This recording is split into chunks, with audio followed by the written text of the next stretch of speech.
My friend lived in Azerbaijan during her third pregnancy. She went to a local pregnancy clinic and they asked her if she wanted an abortion. She told them no, she was there for an ultrasound. They took her down a hallway where there were 2 doors. She quickly realized what a majority of the women were there for when she saw a woman come out holding her abdomen and moving very slowly. She says of the culture that the women who have 1 daughter or 2 will say that this one has to be a boy. If it's not, they will come out of that ultrasound room and go into the other one because they will have to give their husband a son. I speak to you today as a mother with a daughter and as a traveler who has left a piece of her heart with the Azeri and Indian cultures. I speak of the atrocity of female feticide, for I am convinced that awareness is the starting point of God's plan for cultural redemption. Female feticide is gender selective abortion. The main points I will speak today about are the increasing rates of female feticide is a serious problem.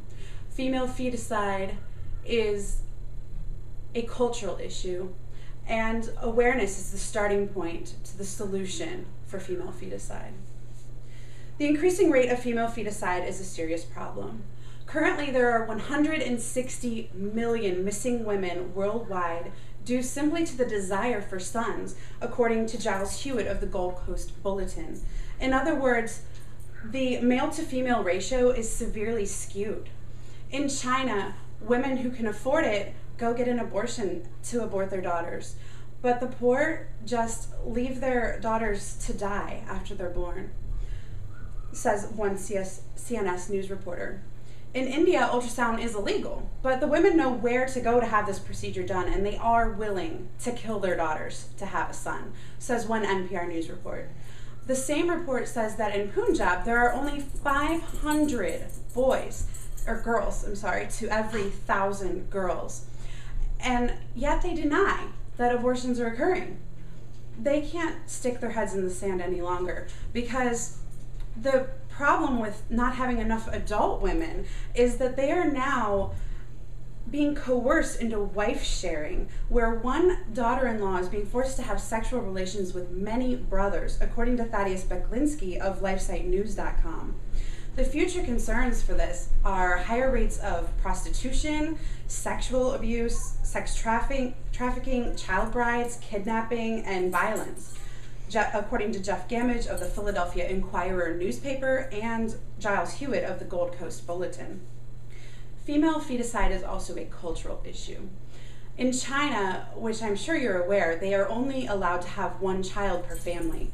And this leads to a culture who values sons for their ability to carry on the family name and for their honor to abort the daughters. In India, the poor need sons because sons bring home the money, and so they look down on girls. And the rich have to give a dowry for their daughters, and the sons bring home that dowry, so they want a daughter. Illiterate mothers are 2 times more likely to abort their females. The solution to female feticide starts with awareness. Awareness can impact people for positive change, such as starting an orphanage, starting a charity, adopting unwanted daughters, becoming a missionary, being a policy setter, such as locally or globally, or even changing culture from the inside out. Our spreading awareness is getting involved in God's purpose. He works through people to accomplish his plans. It's not a little thing to be his voice in the world. Colossians 1:20 of the Message says, "Not only that, but all the broken and dislocated pieces, like these precious babies of the universe, people and things, animals and atoms, get properly fixed and fitted together in vibrant harmonies, all because of his death, his blood poured out onto the cross. It is his redemptive plan to fix such things as this." In summary, the increasing rate of female feticide is a serious problem. Female feticide is a cultural issue, and the solution for female feticide begins with awareness. I implore you to take your newfound knowledge of awareness and to share with someone else today so that you might play a part in accomplishing God's purpose in the world. I'd like to leave you with these thoughts. My friend Melissa went into the ultrasound room with one of the locals where she prayed, God, let this one child be a boy. It was, praise God. There is hope, but what of the others who were not? We need redemption. Please be a voice. Excellent. Good job.